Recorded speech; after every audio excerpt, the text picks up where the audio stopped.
Oi, Arjita,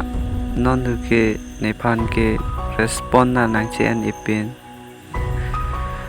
Aprang itum kaching kicheng hot ke kaile nang korsita nang receive sita non ke api ong ajir ding ong Nepal ke nang pangkri ong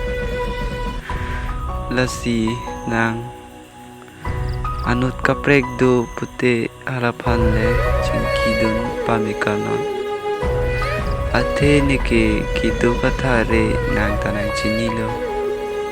lasi Nepal nang ting ni det non Sing baby ô căng hồn sang man lo chi non nei ko son ru pha che than saya lam ke a hop tin ri ô